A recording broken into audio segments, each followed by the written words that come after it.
Some nights, a driver has the fastest car on the track and still can't catch a break.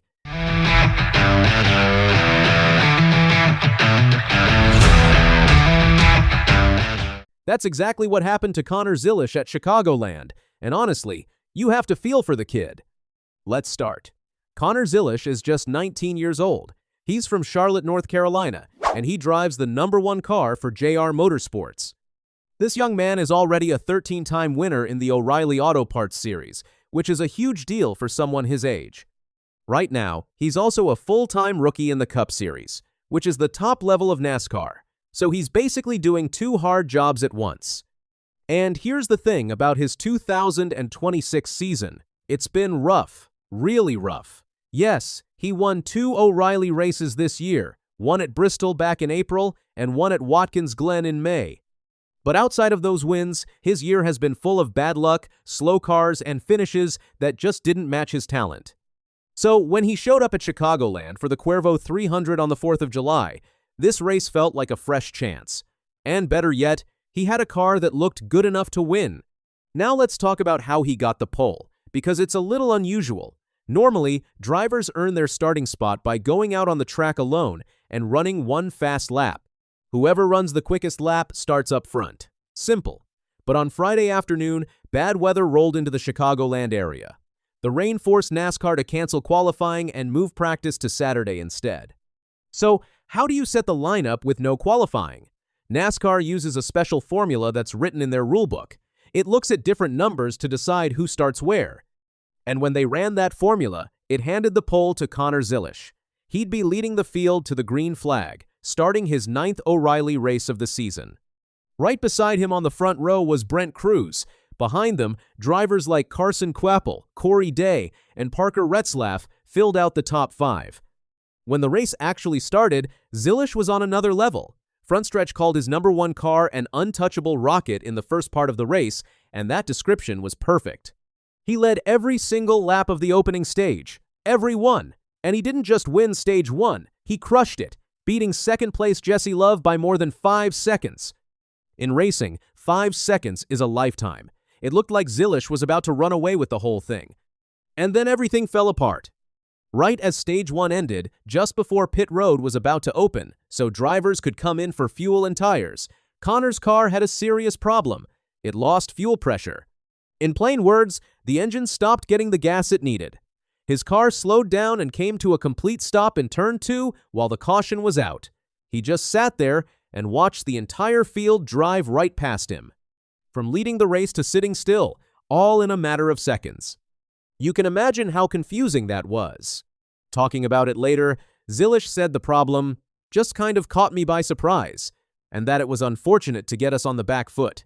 He managed to stay on the lead lap, which was a small piece of good luck, but he dropped from first place all the way back to around 27th. That's a brutal fall for a car that was dominating just moments earlier. But here's what makes Zilisch special. He didn't quit. He put his head down and started charging back through traffic. In stage 2, he gained 18 spots in just 38 laps and worked his way back up to 9th. He even ran the fastest lap of the whole race during that comeback. That's how good his car and his driving were. The speed was clearly there. Still, something wasn't quite the same after the fuel problem. He could climb back into the top 10, but he just couldn't break into the top 5 like before. Zilisch was honest about it afterward. He said he had a really fast car in stage 1, and then added, "I honestly don't know where that went." He truly couldn't explain why the magic from the beginning faded away. At this point, you might think his bad luck was over. One weird problem, a great recovery, and now he could battle for a solid finish. But the racing gods weren't done with him yet, not even close. As the final stage got going, Zilisch was right there in the mix, within striking distance of the leaders. Then the trouble started all over again. On lap 133, he got a flat tire. According to Yahoo Sports, while he was running in 6th place, he brushed the wall, and that contact left him with the flat.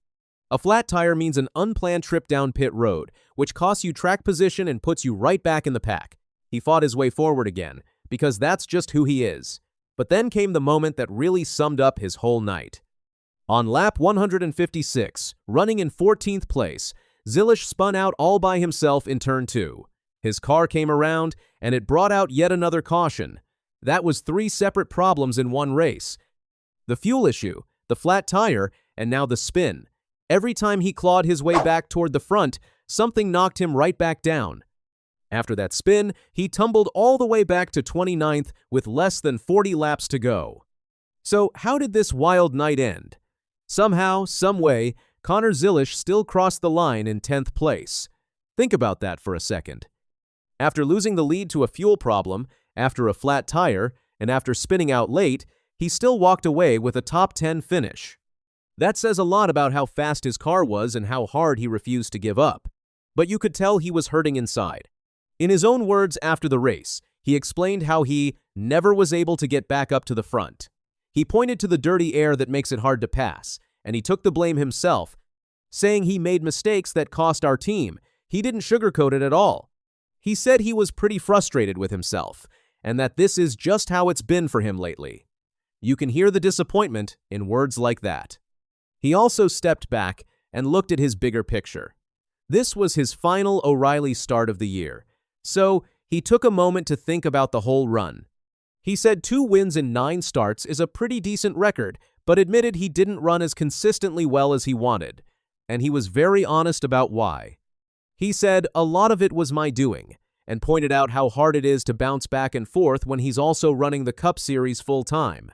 That's a young driver being mature and taking responsibility. There was pride in there, too. Zilisch said he's really proud of his #1 team. Even with all the ups and downs, the team sits high in the owner's point standings. He's been trying to bank as many points as he can whenever he races, all to give his crew a real shot at an owner's championship.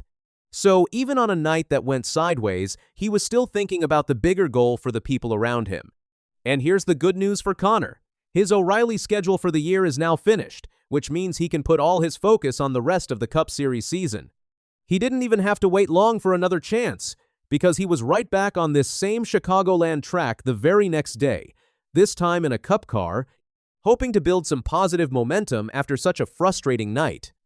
Sometimes in racing, one good result is all it takes to turn a whole season around. Connor Zilisch clearly has the speed. He showed it by leading every lap and winning that first stage with ease.